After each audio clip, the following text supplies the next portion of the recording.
Hello and welcome back to the Horizon Art Room. I'm Mr. Schwanebeck.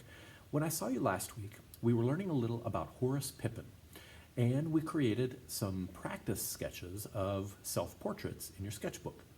I want to return to Horace Pippin today because he's one of the greatest African American artists in the history of our country.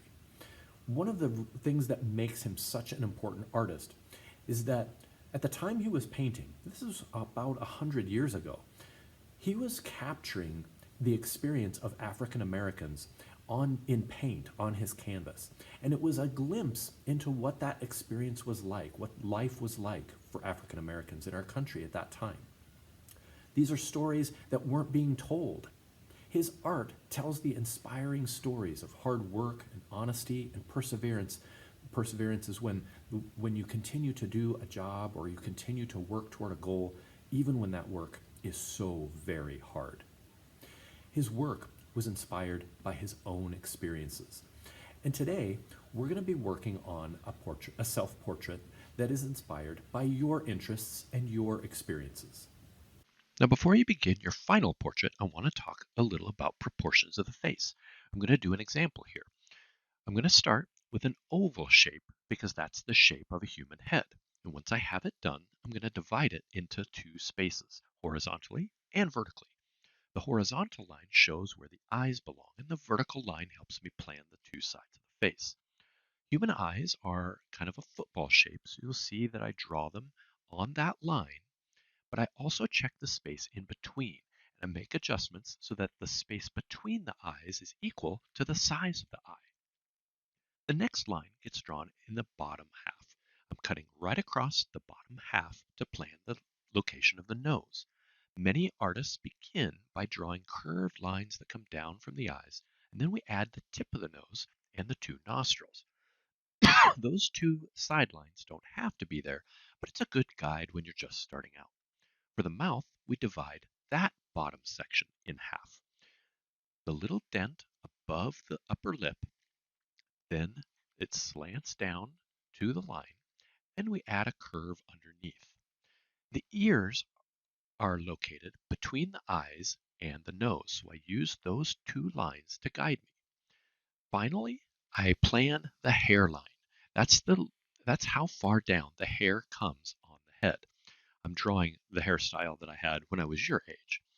I use that line to help me plan enough space for the forehead too. And when you're done, you erase the guidelines so that you have your finished face. Add a couple of curved necklines and some shoulders that come down, and the head begins to look much more lifelike. I'm going to add some pupils and some eyebrows to complete the look.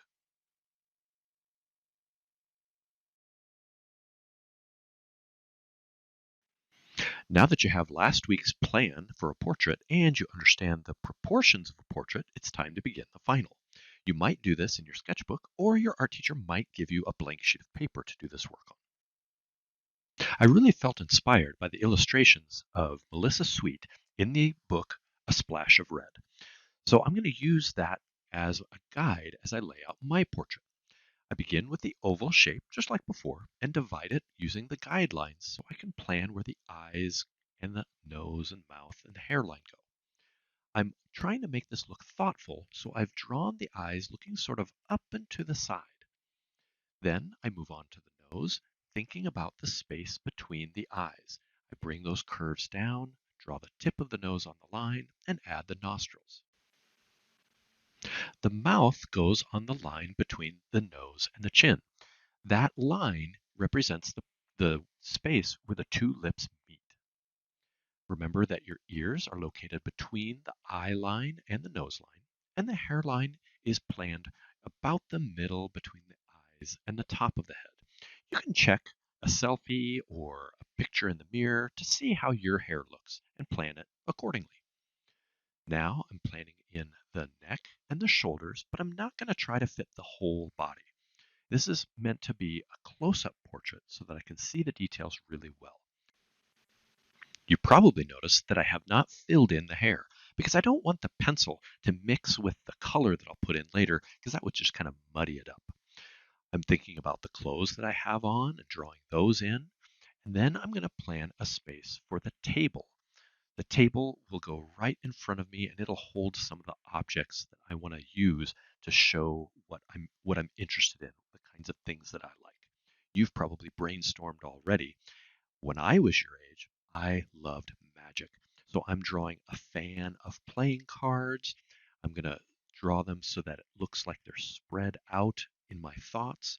I'll add in some details later that make it look like individual playing cards. I'm also going to draw in a magic wand.